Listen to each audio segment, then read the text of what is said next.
Okay. Latifa Abu Chakra, Ealing.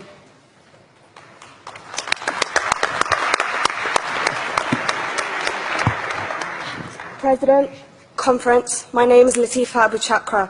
I'm a first-time delegate and a first-time speaker. Thank you. I'm representing the Ealing Division in London, and I begin my address in the name of the Most High. Assalamu alaikum. Alaikum salam. When certain politicians and the media use the term muscular liberalism, that's just another word for racism and Islamophobia. This stance on Islam has led them into primary schools to ascertain why young girls wear the hijab, as it could be interpreted as a sexualization of these young girls. I say shame on Ofsted for victimizing young girls, for choosing to wear religious articles of clothing. There is no such measure made for other religions or other articles of religious wear. This stance has other ramifications. It signals to the British public and emboldens groups such as EDL, BNP and other fascist and racist groups that women are oppressed by Islam, are made insubordinate to the men that supposedly forced them to wear it, and that it is the job of the British state to liberate us. We reject this imperialistic saviour thinking.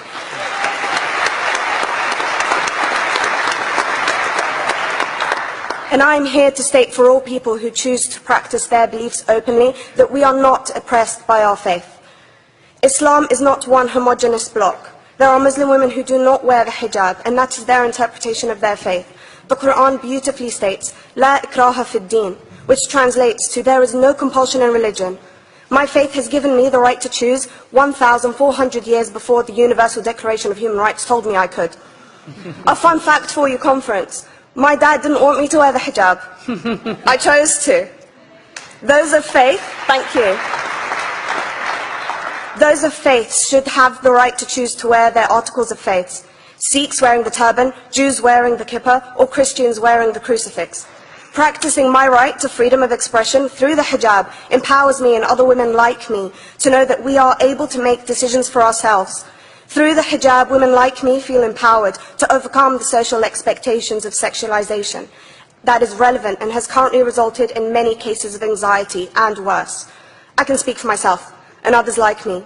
At school, I was able to focus more on the thoughts that were running through my mind than how good I looked to the world. The NUT has supported a woman's right to choose when it comes to pregnancy. I want conference to support my right to wear the hijab.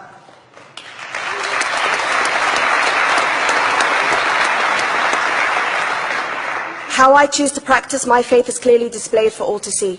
This makes me the target of hate crime. The level of racist attacks on Muslim women is disproportionate to any other oppressed group in British society because we are an easy target. This decision by Ofsted has ramifications beyond the school gates and must be seen in the context of increased attacks on the Muslim community and perpetuates the outdated notion that Muslim women are victims. I was on a trip last year to Hampton Court with my Year 7s, where a man felt comfortable to call me a terrorist. As a Muslim woman, I'm not a victim, so I challenged him. He denied it.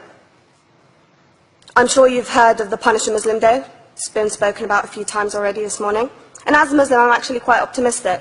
They're trying to limit it to one day. That's 364 less than normal.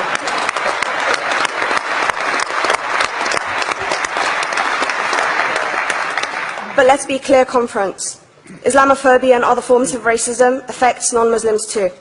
If we don't challenge this stance as a collective, we may turn into a society like France, where women are forced by the law to choose between their faith and their education, their faith and their right to work in the public sector, their faith and their right to enjoy a day out by the seaside with their families. I want to end by stating that I came to this country as an 8-year-old refugee.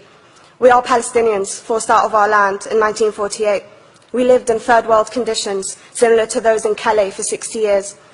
Here, I received the support I needed to study law at university and become a secondary school citizenship and PSHE teacher and a school rep. An injury to one is an injury to all, and I want to thank the Union for its stance on all oppressed groups, in particular mine, Palestine. Thank you, conference. Thank you, Latifa.